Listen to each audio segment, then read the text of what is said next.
Well, hopefully we get a few people, to roll into the parish hall. But if not, I see that we're starting to get, filled up here online, which is great. It's great to see so many of you. Yeah. Cathy, it's really great to have you. Cathy is kicking off our 3-week sort of Black History Month mini series for adult education. We're calling it The History of Racism in Our Own Backyard. So we're really pleased to have Cathy in her role as our church archivist give her updated presentation of what she has found in our own church history. Next week, we're really excited to have Jay Mallon present his presentation on redlining and housing covenants in the neighborhood and surrounding area.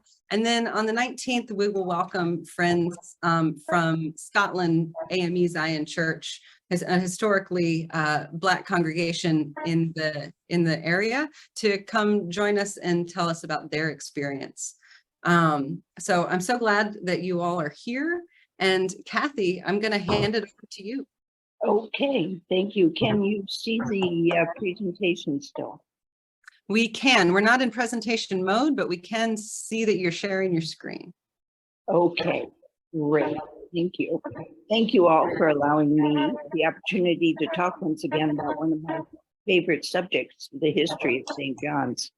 Thanks to the efforts of my mentor, Dick Hewlett, who started the archives here at St. John's and literally wrote the book on parish archiving for the diocese. The records are available. Today, I will focus on the issues of racial and religious prejudice and more generally justice here at St. John's. The sources I have relied on are Bethesda, A Social History by William Offit, otherwise known as Mr. Bethesda, Old Bethesda by Dory Germain Holman, and Bethesda Not So Old by Gertrude D. Bradley. St. John's, 1874 to 1865 by Hanson Whiteman. The Maryland Diocese Truth and Reconciliations Commission Report. The Maryland Diocesan History of Slavery, Faith of Tobacco by Franklin A. Robinson Jr., Virginia Encyclopedia, YouTube with Ronald Grimm, the archives at St. John's, at the Diocese of Maryland and Virginia, and of course St. John's, and other items. I'll start with short history of the town of Bethesda. And our history begins 2 years after the little town of Bethesda was formed in 1871. It was a small rural farming community. There were 2 churches in Bethesda at that time: Bethesda Presbyterian, founded in 1820, the church that named the town of Bethesda, and Mount Zion Baptist Church, founded in 1859.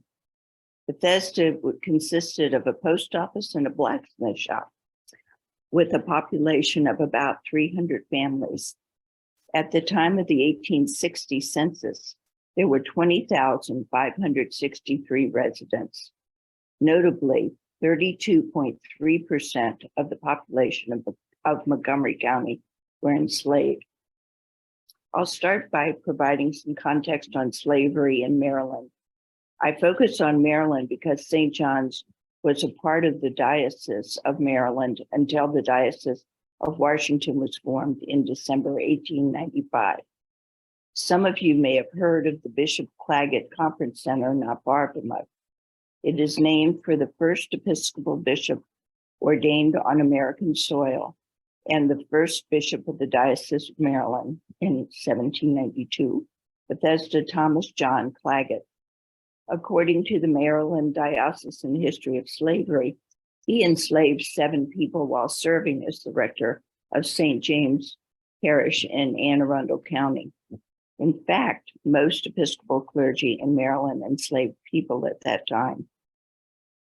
When the import of enslaved people was ended by an act of Congress in 1808, the domestic trading of enslaved people became much more significant. As each person was considered as property, there was no regard for family structure or the needs and wishes of the Black population. According to this same report from the Diocese of Maryland, slavery was accepted by all the Episcopal churches in the Diocese of Maryland as part of the social system. 1 in 6 families enslaved people in Maryland, and Maryland was a slave state until slavery was abolished in Maryland by ratification of a new state constitution on November 1st, 1864. The ratification vote narrowly passed due to the absentee ballots from Union soldiers. While Lincoln had signed the Emancipation Proclamation almost 2 years earlier, the proclamation only applied to states that were in rebellion with the Union as of January 1st, 1863. For that reason, the proclamation did not apply to Maryland, as we were part of the Union. St. John's history begins 8 years after Abraham Lincoln's assassination and the end of the Civil War in 1873. Members of the Dodge, Offutt, Drum, Oliphant, and other families rode their horse and buggies to St. John's, Georgetown, St. Albans, Lambeth Church in Silver Spring, which is now Grace Church, or Bethesda Presbyterian Church to attend services, as there was no Episcopal church in Bethesda. One can only assume their voices were heard about the trips to get there. So in 1873, Lambeth Church decided it was time to start a mission. The first service was held in the fall of 1873 at the home of J. Heath Dodge, with the Reverend James Battle Averett from Lambeth Church officiating. After that, cottage services were held in the homes of Mr. Offutt and Mr. Dodge, John Davidson, and Greenberry Watkins. Then Hilary Offutt's father was used as a chapel until the church was built. This is a picture of Reverend James Battle Averett, who was our first rector, and he served from 1873 to 1886.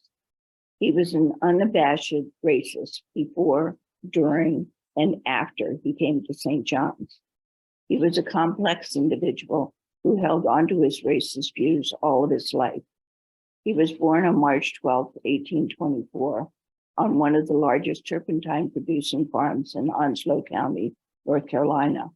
His father, John Alfred Averett, was the second wealthiest planter in North Carolina prior to the Civil War and owned 25,000 acres with 125 enslaved people.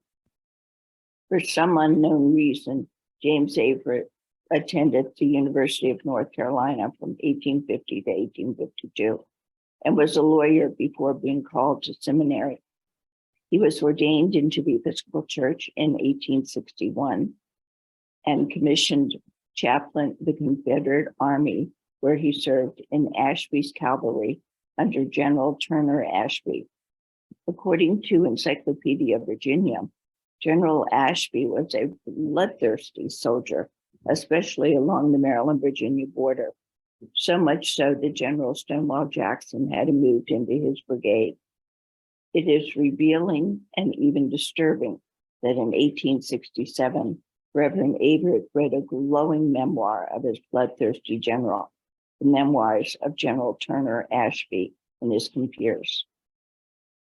While serving as our rector, Reverend Averett gave a speech in 1880 in Leonardtown, Maryland, where he divided the war into 4 divisions. The first, from the spring of 1861 to 62, he styled the year of romance. From the spring of 62 to 63, the year of heroic bravery. And from the spring of 64 to 65, the year of hopeless struggle. Quote, all thinking men having concluded that the cause was indeed hopeless. Let's get that up there. And then after that, a local newspaper reported that he stated as for himself, he would not have his slaves back if he could, because, quote, the loss of their slaves had been the making of the young men of the South, that prior to the war, young men were fast falling into indolent habits, thinking manual labor was a disgrace, end quote.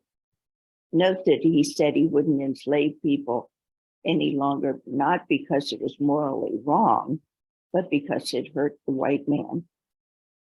Shortly after he left St. John's, he gave a speech on September 17th, the 35th anniversary of the Battle of Sharpsburg, called Who Was the Rebel?, at the Stonewall Cemetery in Winchester, Virginia, which he and his wife founded.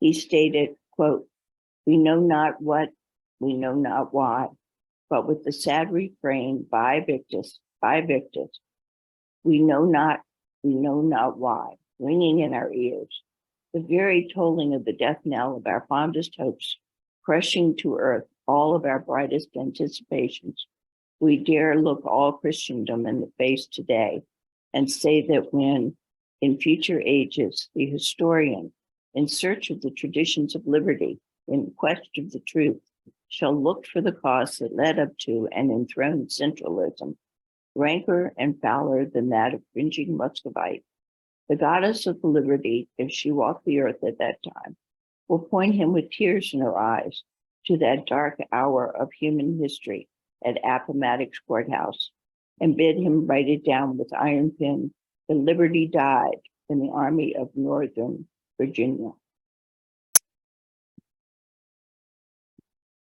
Then, let's see, I'm getting behind myself here, I'm sorry. And in 1901, he wrote the third of 3 books after he'd left St. John's. This one titled Old Plantation, How We Lived in the Great House and Cabin Before the War. According to Wikipedia, the book was written as a response to Uncle Tom's Cabin. In his book, Reverend Avery states, quote, "We older Southern people are proud of and thankful for the blessed days of the Old South. Full well we know that no portion of human history has been so ignorantly misunderstood or painfully misjudged than the slave-holding era of the South," end quote. This is a statement from an unapologetic adherent to the old ways of the South, particularly slavery, and he was our first rector. The sad truth is he was very proud of these 2 intertwined subjects, his service in the war and of slavery. He died on February 16, 1912, and was the last serving chaplain in the Confederacy. He was buried with the United Confederate Veterans acting as honor guard, and they conducted military services.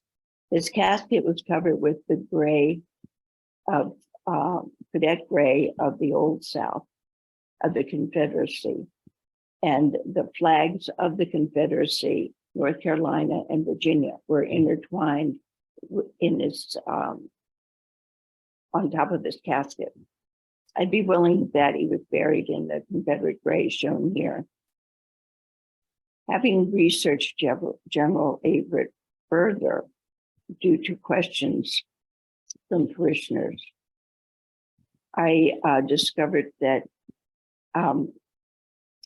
he had a bit of a level of kindness, which is not to attempt to excuse any of its appalling racism, but to make sure that I and you have a complete view of this person who was our spiritual leader.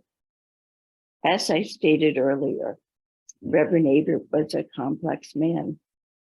After the Civil War, he and his wife led the Dunbar Institute, which was an Episcopal seminary for girls in Winchester, Virginia, from 1865 to 1871.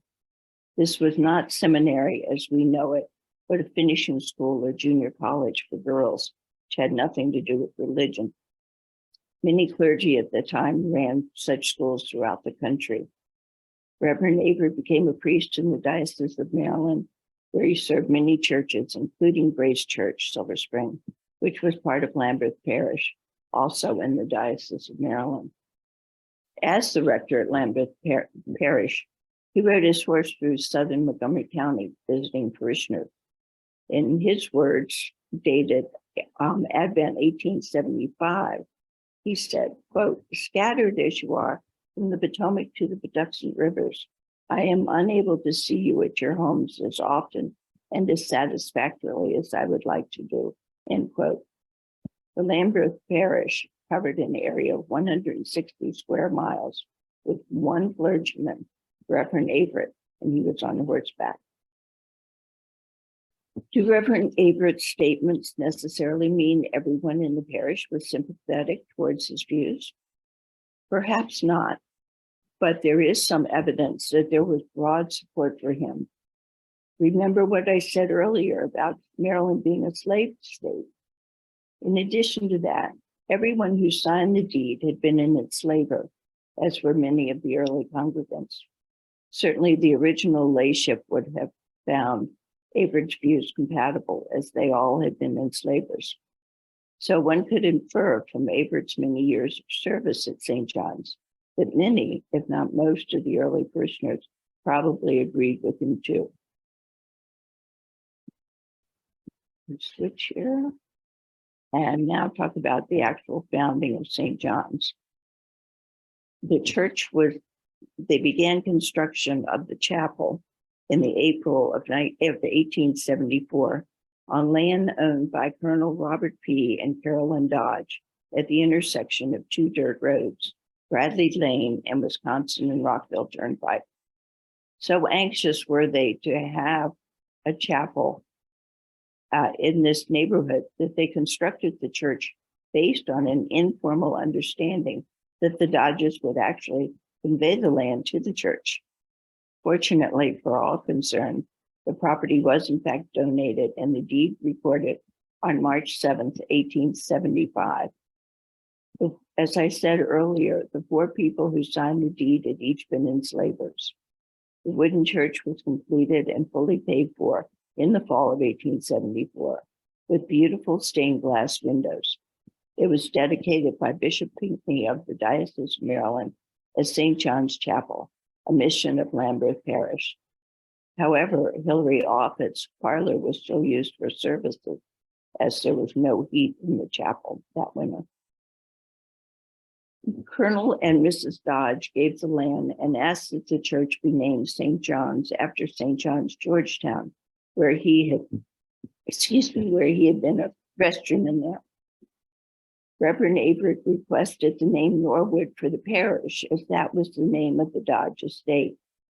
The deed states, quote, "southwest corner of the tract of land called Norwood," and then in parentheses, "or by whatever name it may be called," end quote. In a letter to the church dated August 7th, 1902, he stated, quote, "The descriptive term Norwood was employed to mark the fact that Mr. Robert Dodge, through his son, Mr. J. Heath Dodge, most generously gave the beautiful site from the estate known as Norwood. It is a matter of serious regret that in living attestation of the fact, the parish does not bear the historic and descriptive name of Norwood, and the hope is expressed that such action may be taken by the Diocese of Washington at its next convention." Our name was changed to St. John's Episcopal Church, Norwood Parish, at that convention. Because of questions from many parishioners, I have been trying to obtain more information about the plot of land that St. John's sits on. This past Thursday, while I was on vacation, I was delighted to receive a response to one of my many queries from the Bethesda Historical Society, giving me some information. I'm still trying to track down more information, but it appears that the Norwood was the name of one part of a very large farm owned by Mr. John C. Jones, who grew tobacco on his farm and used enslaved labor.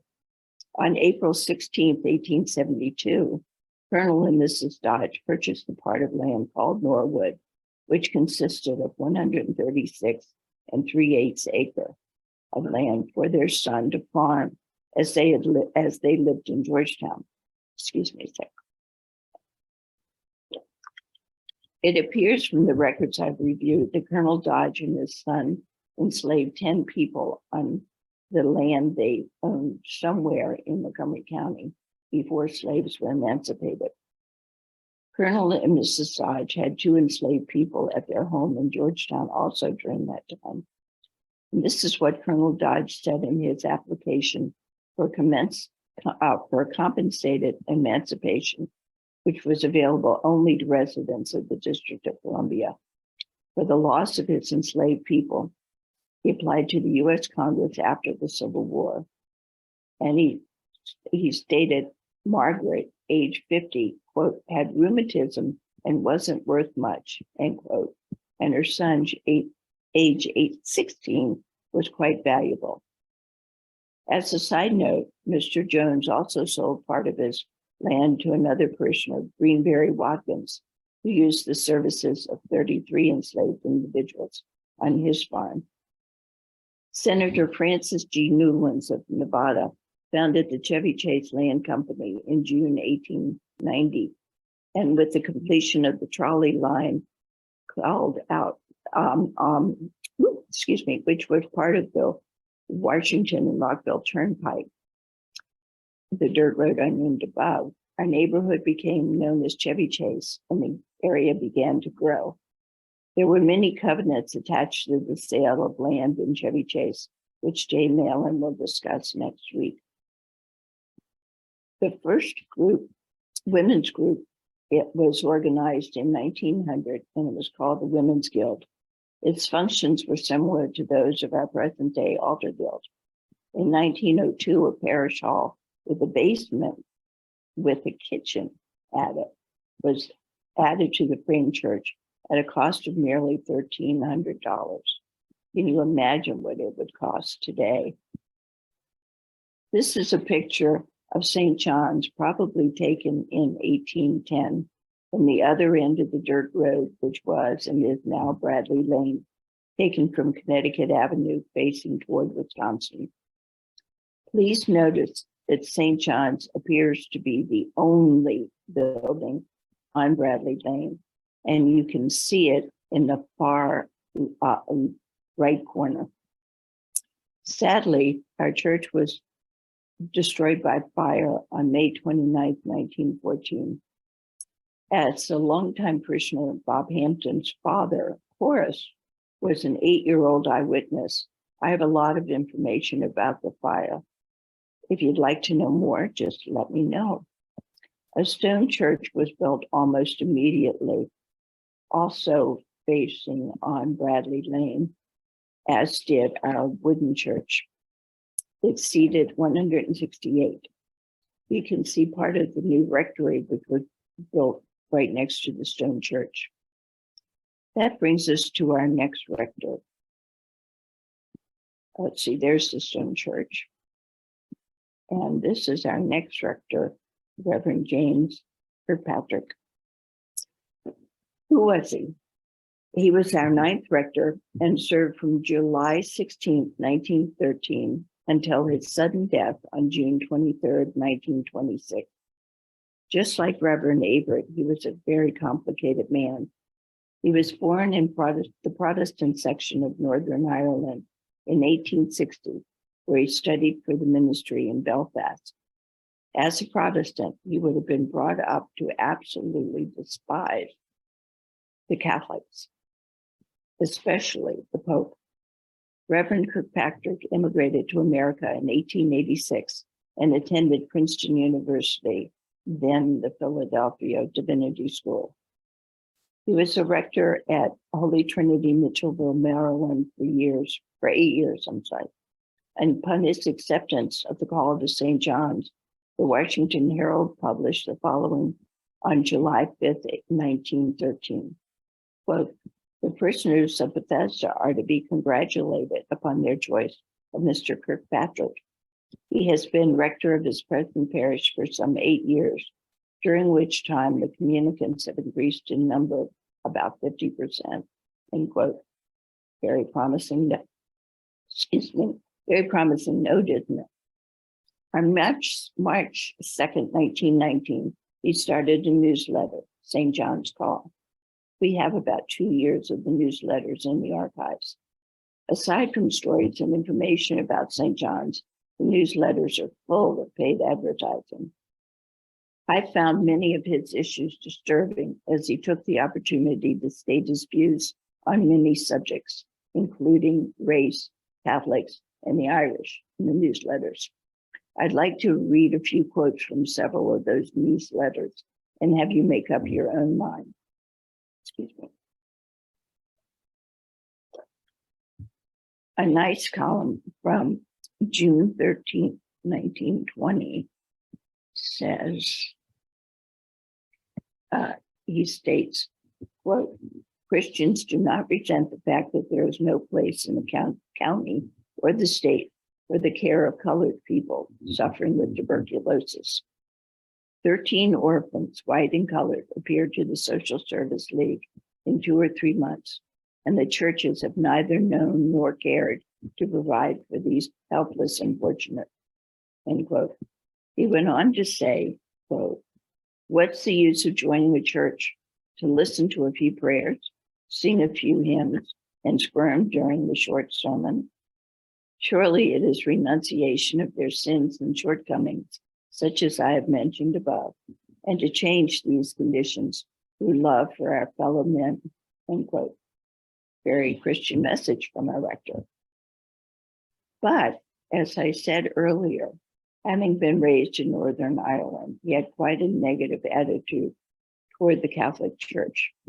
You can judge for yourself in this quote from June 20th, 1920, where he stated, quote, it is imbecile to think that a democratic state can be founded on an autocratic religion. Ireland, where many Irish Catholics were in rebellion with England at that time, Ireland turns away from English freedom to establish a democracy through lies, murder, treason, and hatred. It would be a curious democracy taking its orders from the greatest of all autocrats, the Pope of Rome, end quote. Does he still sound so loving? The very next week, he was talking about the destiny of races. And this is very hard to quote, and it comes from his mouth, not mine. The white people of the world have achieved all that belonged to modern progress and civilization. They have built on a broader and stronger foundation than any civilization before them. In a considerable measure, theirs can be called Christian civilization. The mighty hordes of colored heathen are preparing to move upon us. The time has almost passed when we can hold them back by force, but the time is still with us when we can stay them by the hand of God, end quote.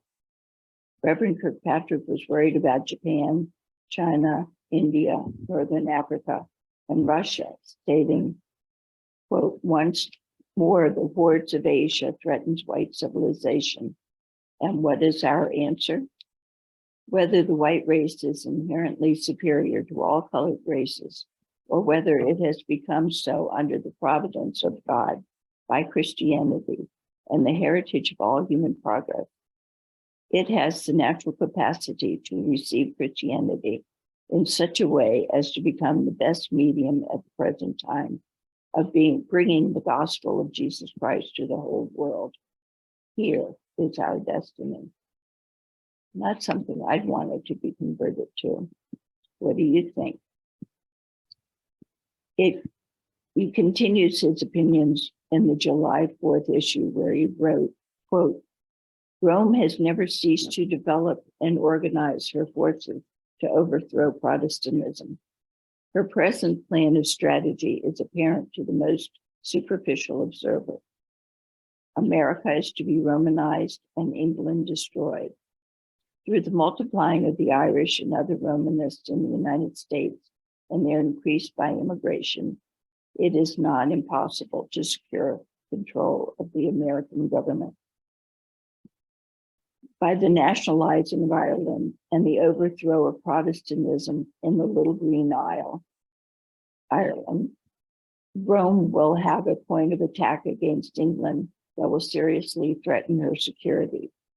The growing truculence of Rome towards our government has reached a point where our elections are no longer free from the intolerable menace, and the administrations of our affairs is hampered by Rome's dictation. This is evident in the attempted compulsion of our national parties to put in their platforms a plank for Irish independence, end quote. He went on to say that Ireland sided with Germans during World War I, and that in America, politicians were afraid of the solid vote of Rome would be cast against them. Quote, the strategic plan of the Church of Rome is clear. When Rome controls the United States, and she can set this country against England, with Ireland in possession of England's enemies, the point of attack is simple, and England would make but feeble resistance against the America with her great population and boundless resources. The fall of England then would be the end of Protestantism and the end of civil and religious liberty in the world, end quote. Imagine being at home and reading this message from your rector. While his views were being mailed to parishioners and others, he was elected president of the Montgomery County Christian League on July 5th, 1920. What does that say about Christian leaders in Montgomery County in 1920? What does it say about us? And yet, on August 1st, 1920, he wrote a totally different message. Quote, Christ believed in man with all the faith of his mighty soul and gave himself to the greatest undertaking ever known to the mind of man, lifting up the kingdoms of this world into the kingdom of God. Does the fact that St. John's had at least 2 rectors who held such strong views against others affect us in any way? What does it say about our early days when the 2 longest serving rectors held such views and stated them so publicly? How much have we changed? Do you think we've really changed? Well, I have been asked several times, when did things change? I have no definitive answer, but I'm still searching our records. As a volunteer, there's only so much time to read so many documents. However, I have found many calls for action by the presiding bishop at the time, Bishop Crichton of our own diocese, and their clergy for people to act, but I have found few responses. For instance, in a sermon by Reverend Beale on August 18, 1963, just before the March on Washington, Reverend Beale stated, quote, my friends, none of us any longer has an option about being involved in the questions of civil rights and social justice. A genuine community of justice and brotherhood can come about without disaster and bloodshed, but will it, end quote. One response I found is a little unsettling to me. In 1964, our Christian Social Relations Committee put out a call for St. John's to help with a program set up by the Council of Churches of Greater Washington to help with study, juvenile delinquency, and the dropout problems. In our newsletter dated June 1964, it asked, quote, what can I do to express Christian love for the grossly deprived children who are growing up in the asphalt jungles of the inner city? Asphalt jungles? During this same period, the women of St. John's, the women of St. John's were responsible for obtaining 1,000 signatures on a petition to help people in the Scotland area off Seven Locks Road. A little history here. After the Civil War, an enslaver whose estate was known as Scotland, it was known as Little Scotland, gave to each former enslaved family 1/4 of an acre on which to build a house. Deeds were formally issued for the 31 families. They built houses, a church, and a schoolhouse. None of the adults were able to read, and they insisted that their children learn to read. By 1963, when a white woman went to deliver Christmas presents to the children there, their homes were nothing but shacks with no running water, unlike the houses nearby owned by whites, no sewer lines, unlike the houses nearby owned by white, no paved roads, and no electricity, unlike the houses nearby owned by whites. That woman was Joyce Siegel. She also discovered that the Park and Planning Commission was taking their land to be part of Cabin John Park. They did that because no one could produce clear title to the land. Ms. Siegel found out that after the deaths of the original owners of the land, the name on the deeds had not been changed, and the subsequent generations had not changed them. So she went to work, finding lawyers to clear up the titles and writing a petition to be presented to the county council to make them stop Park and Planning from taking the land.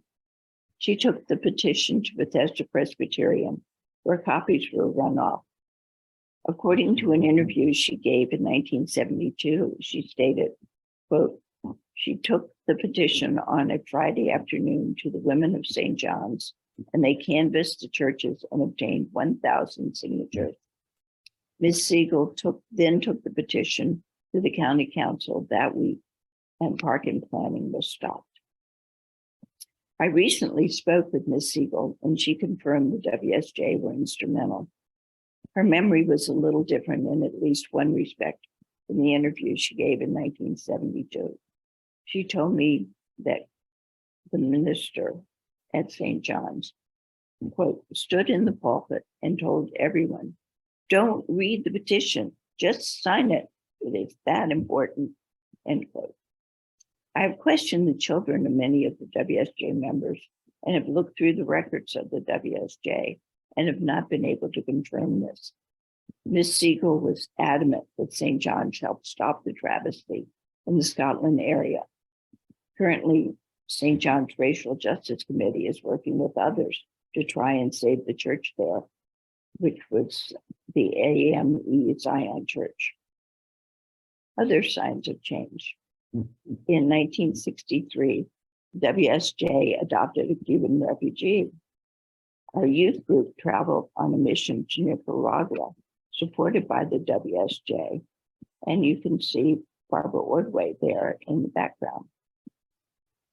Throughout all history, women's voices have received little attention.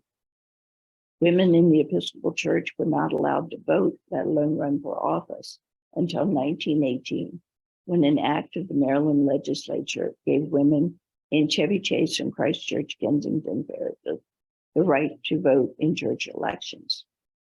However, according to Hanson Whiteman's book, for some reason, women at St. John's did not get the right to vote until April 9th, 1928, when Dr. John Latane Lewis, the first doctor in Bethesda, went to battle for a woman's inherent right to vote. By granting women the right to vote, it also meant they could run for office, which means being elected to the vestry or being elected a warden. It took 57 years, from 1928, before the first female warden was elected in 1985, and that was Judy Cousins. There have been 9 female senior wardens, including our own senior warden, Lisa Rasner, so far in our history. Up to this point, women were not allowed to be ordained in the Episcopal Church. On July 29, 1974, 11 women were ordained in the Episcopal Church in Philadelphia against church policy. St. John's was at the forefront of the movement to have women ordained. Our vestry, led by senior warden Paul Carew, voted to invite one of the women to come to St. John's and celebrate communion. In a letter at Revelations, Reverend Beale said no.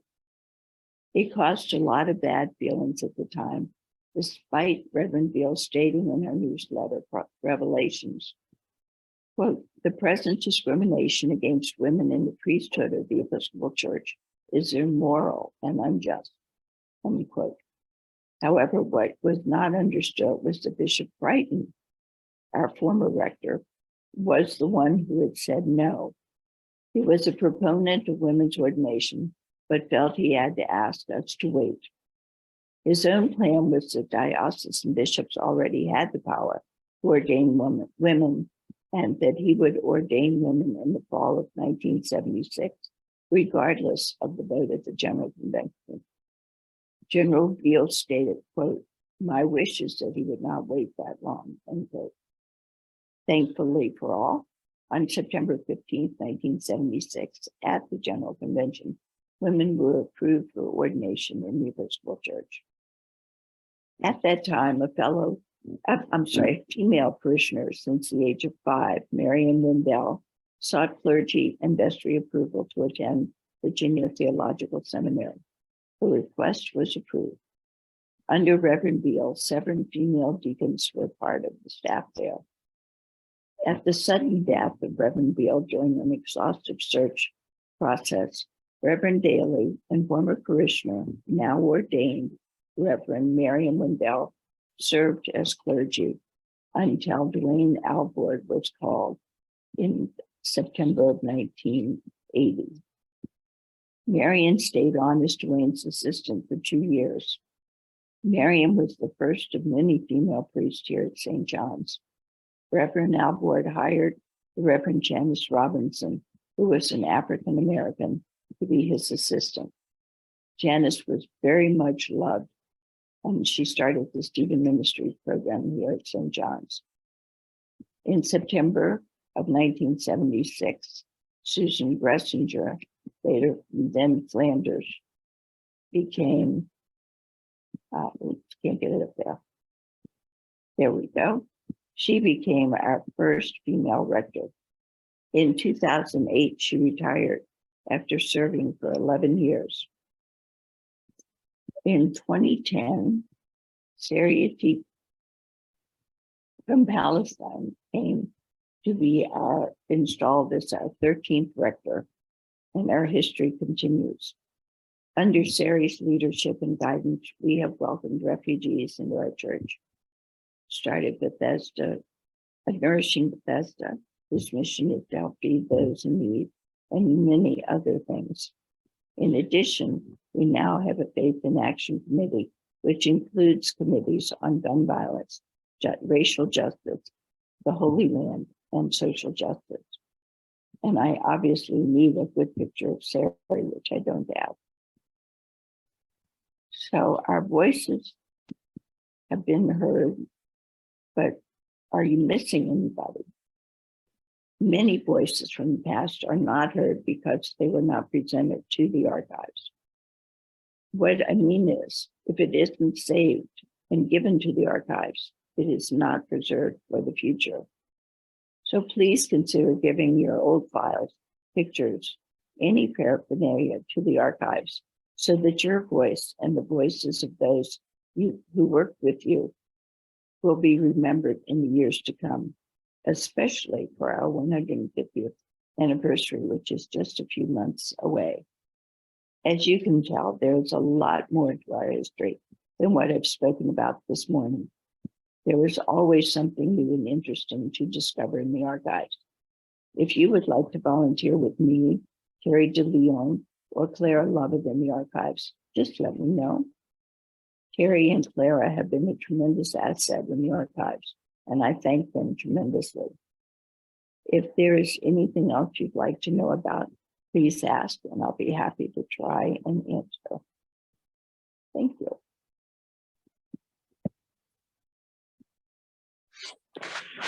Thank you.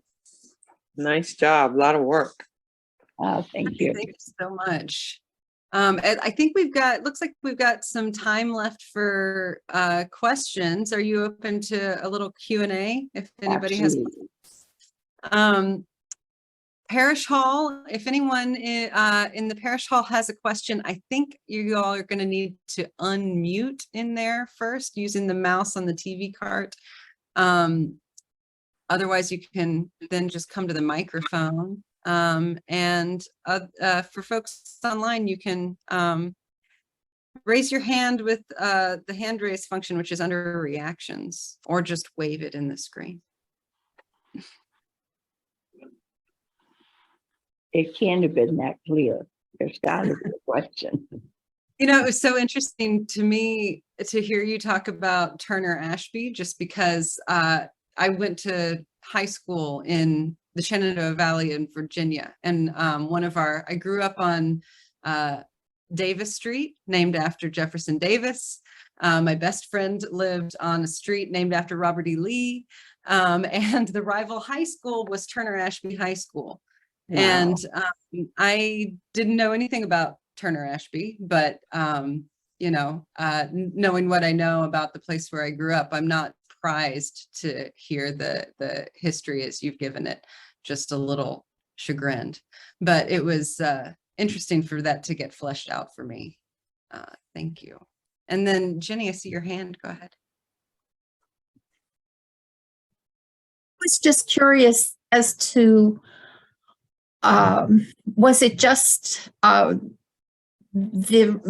it Kirkpatrick's own passion that caused him to write these things in the newsletters, or was it just seemed odd that he was going off on these subjects in a church newsletter as opposed to subjects about what was going on at the church or in the community? Well, that's a good question, Jenny. Aside from his own bigotry, I have no idea. I would, given the vehemence with which he wrote, I would think he was writing to people who wanted to hear that. It's a sad commentary on us, but it was the accepted way of thinking at the time. And he sounds like a kind of radical Protestant, Irish Protestant. I mean, I asked the same question, Ginevra. I was curious about him. And you had talked a lot about the first minister and all the slave holders that were in the parish. Do you have a sense of a change in the makeup of the parish during his time or early 20th century or not? Maybe not.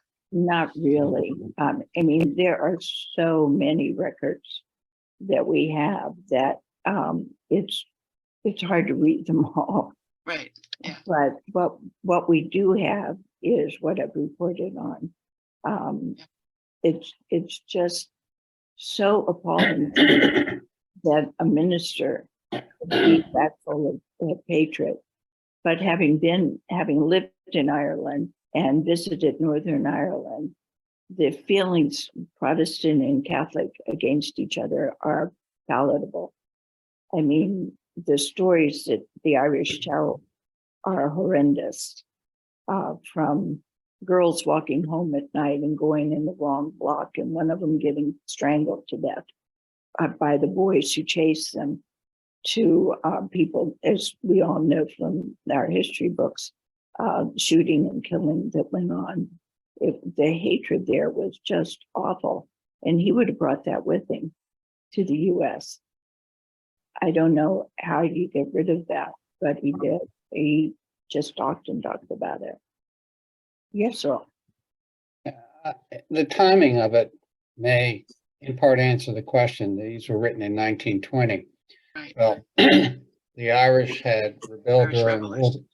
World War I and sought their independence. It had been suppressed, but for 1916, eventually they forced a resolution in the early, well, actually in the 1920, where they received some independence, some home rule really. And in 1920, a civil war broke out between the Catholics and the Protestants and among Catholics in the South. So at this point, the Irish issues were all over the headlines in the United States. So this was a topic that was being covered attentively like that. He just didn't pull it out. He was focusing on the news of the day. And perhaps that explains why he addressed the issues. And it's so interesting too, like I see, Jenny, you just left a note in the chat about, the 1920s being such an active time for the KKK, right? Which we know that it was. And so it's interesting that, Kirkpatrick had the power and the position, right, to give himself a platform, right? Kathy, you said that he founded this newsletter that he used as a platform to publish as much as he wanted about whatever he wanted to talk about, right? Which was largely his own sort of, like views and passion and agenda, right? And it is interesting. I don't really know personally how active the KKK was in this area, but we're close enough to the actual South that I imagine that it was. And meanwhile, we've got Kirkpatrick, railing against the Catholics, from his position as a rector. Yeah, when I discovered all of this many years ago, shortly after Sari got here, I went to Sari and said, I can't do this anymore. I was so upset and appalled and just overwhelmed by what I was reading Kirkpatrick had said, that I just didn't feel I wanted to do it any longer. And Sari, to his credit, said, you have to think of the time period. Remember the time period, the people then, the thinking around the country was around about that. And the KKK was very active. And a lot of what I read sounds just like what I was told the KKK's objectives were. Mm-hmm. And it's very the KKK was active, very active in Montgomery County, even into recent years. And in the 1920s, there was that huge gathering of the KKK in DC with the image of hundreds of them walking down Pennsylvania Avenue. Yeah. So it was extremely active. Yeah. Yeah, and Jay Mailing has done his research about the 3 lynchings that were held here in Montgomery County. And that was partly KKK. So it's a sad history we have in that regard, that our clergy, and I'm sure it wasn't just Kirkpatrick and Everett. I'm sure from what I'm on the reparations task force with the diocese and it co-chair the history division. And the stories from other parishes are similar in the hatred and in the way they treated Black people. And it's just awful. And thank goodness there are changes, but we have so much further to go. Kathy, another thing that caught my attention is in your words, after the original wood structure burned down, right? You said that a stone church was rebuilt almost immediately. Mm-hmm. Right? And then we're hearing about the houses in the Scotland area, the community, right, that went unupdated for literal generations, right? Yes. And so there's this picture of this very stark divide in power and resource, right? And so that wasn't even the focus of what you were talking about, right? But it comes up, right? It just sort of, if you're paying attention to the details, we're looking at how well resourced we have always been, right? Mm-hmm. There's power and there's money and there are resources in this congregation, that are, just miles away, worlds away from folks that are just down the street. Yeah. A very different situation. Yeah, when I spoke with Miss Siegel and read the transcript from 1972, she said it was just unbelievable that around the corner from where she lived. She wasn't even aware of this little area, the Scotland. And it just is awful to me to think that they were living like that. And yes, I mean, my grandmother's house in 1964, my father had just built the indoor plumbing for her. There was an outhouse up until that time, but she wasn't surrounded with people who had indoor plumbing. You know, it was just not, it was the norm for white people to have the better things in life. And for this area in Scotland to be so deprived, it's just, it boggles my mind. But then I'm very naive when it comes to things like that. Yes, Jenny. Well, just Jay's not here. He was here earlier, but he's not here now. But just down the street, just at Grub Road area, going down East West Highway to Grub Road, just if you go towards the back there, that area did not have indoor plumbing either until sometime in the 70s, I believe. Really? Oh, I Yeah. didn't know. Yeah. And they were, as Jay has documented, that community didn't have access to public transportation because the community surrounding it didn't want to let them come through. Wow. For them to get to school, they had to cross this railroad bridge. And Right. when they crossed the bridge, they were not accepted. And I know that in the 1990s at Bethesda Chevy Chase High School, they had literally a blacklist, and the principal was trying to force out the Black students from the school because they were afraid it would bring down the scholastic average at BCC. And it was a horrible treatment of children. Yeah. Yeah. And 1990s. Wow. Thanks, Jenny. I wasn't aware of that. Jan? Hey, forgive my jammies, everyone. But, you know, I'm not surprised by what Cathy is telling us. Maryland was such a shock to me. I grew up in Illinois and had never realized that there was so much prejudice in the Northeast quarter of the US. I had a picture of Lincoln in every classroom I was ever in, from kindergarten to age 12, to grade 12. So you could imagine. And people, but you know, my grandfather was vice president of a company and he hired a black male secretary. And I come here in Maryland and I was so shocked by its deep history of racial prejudice, which of course goes along with the tobacco fields and everything else Maryland had.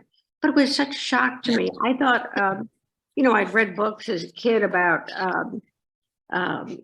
the Harriet Tubman. And I thought she had lived in Mississippi or Alabama. This is how I had imagined it when she was hit in the head with that iron. It was so cruel. I just assumed that. And then I found out, what? She came from here? Unbelievable. What Maryland's history has been shocking. It's improving. So, but it has. Uncle Tom's Cabin was written about a farm on the area that my house is in right now. Right, in right, Maryland, right. right up off Old Georgetown Road. Run, And Liza, run. I'm sorry? Run, Liza, run. Right, right. And the Josiah Henson, not memorial, but museum is there on Rockville Pike, on Old Georgetown Road for all to see. And I would recommend you go through it because it's very, very interesting. Park and Planning has done a nice job there. And Well, thank you, Cathy. Thank you. They didn't steal the land away. They bought it from the prior owners. So Sarah, you look like you're going to say something. We do need to wrap up, but I do see someone in the parish hall. I think that's you, Barbara, but Paul, are you gonna help us unmute there? It's actually the mouse. You'll need to click the unmute button on the Zoom screen. There it is. I just want to thank you, Cathy, for all the work you put in to do this research and give us a snapshot of different times in our church. And let's hope that we can make a difference going forward. Thank you. And I do hope also that records of the church can come into your hands. There's a lot more that's going on here that we need to know about. Thank you. There is so much that's going on, and it would be a real shame if it wasn't documented for the future, not just for the 150th anniversary this fall, but for history, so that people can know that we continue to change and grow. And I would ask, if you do give it, not if, but when you give to the archives, please date and put a name on your documents, because they're much more valuable dated than with the name on it. So thank you. Kathy, thank you so much for, all your good work for this presentation and all your good work in general as our archivist. Jan was sort of pointing to how important it is for us to know our history, right? And so, as a faith community too, right? We have to be able to look back with honesty and authenticity in order to move forward, toward the community that we want to become.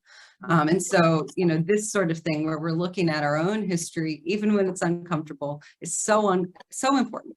So thank you so much for all of the work that you do in helping us preserve it and in helping us educate ourselves about it. Yeah, you're most welcome. It's something I love doing. As Earl will tell you, I talk about it all the time. So thank you all. Have a great day. You too. Happy Sunday, everyone. Thank you all for being here. Yes. Thank you. Thank you, Kathy. Bye-bye. Bye-bye.